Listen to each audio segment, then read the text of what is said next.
São Pedro chegou a Roma antes de São Paulo. Sim, alguns acham que São Paulo chegou lá primeiro, mas não. São Pedro chegou lá muitos anos, na verdade, décadas antes que São Paulo. Mais de 20 anos antes, quando São Pedro foi preso, né? São Pedro foi preso em Jerusalém por ordem do rei Herodes Agripa e foi milagrosamente solto da prisão por um anjo, aquela famosa passagem que é inclusive a última aparição de São Pedro nos Atos dos Apóstolos. Segundo uma tradição muito antiga, que nós não podemos questionar, né, porque as fontes são unânimes, fontes textuais, testemunhos numerosos, provas arqueológicas, enfim. São Pedro esteve em Roma, sim, não é possível questionar isso. É a Roma que São Lucas faz referência quando nos Atos fala que Pedro foi para outro lugar, né? É Roma. Nas suas cartas, né, São Pedro fala que escreve desde Babilônia, que era justamente o nome que os cristãos davam à cidade de Roma, enfim. Mas muitos falam que a igreja de Roma não foi fundada por São Pedro, porque lá haviam cristãos antes de São Pedro lá pisar. Vejam, o fato ninguém nunca disse que São Pedro foi o primeiro cristão a chegar em Roma, mas que ele fundou a igreja de Roma, a igreja local de Roma, certo? E vocês podem até, alguns que não estão familiarizados com isso, podem assustar, como assim? Mas a igreja não é só uma, porque toda hora você está falando de igreja de Filipe, de igreja de Éfeso, de igreja de Jerusalém, por quê?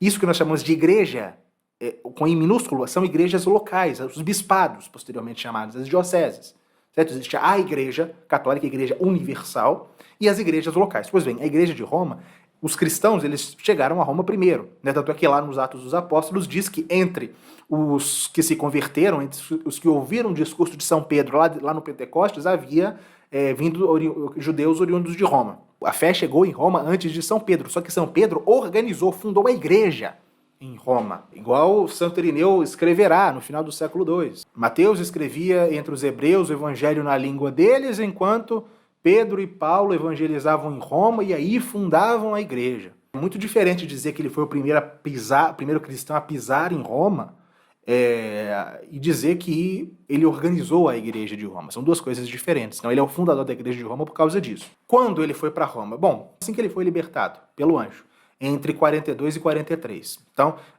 como diz uma antiga tradição, que Eusébio relata, ele ficou 25 anos em Roma. São Pedro foi bispo de Roma durante 25 anos, entre 42, 43 até 67, 68. Ah, mas como que é possível que isso tenha acontecido se ele estava em Jerusalém no ano 50, quando do Concílio de Jerusalém? Muito simples, todos sabem que os apóstolos estavam viajando o tempo inteiro. Então, ele chegou em Roma em 42 ou 43, logo após ser solto, e voltou a Jerusalém na época do Concílio de Jerusalém. Então, não se trata de ele ficou 25 anos ininterruptos em Roma, não, mas que ele foi para Roma e 25 anos depois, né, enquanto chefe da igreja daquela cidade, ele foi martirizado, certo? Então, pelo trabalho de São Pedro, enquanto organizador, enquanto aquele que deu a direção primeira da igreja de Roma, ele foi o autêntico fundador da igreja romana. Inclusive, um dos seus principais discípulos em Roma era aquele que havia acompanhado São Paulo na sua primeira viagem, que era São Marcos, que, ouvindo a pregação de São Pedro,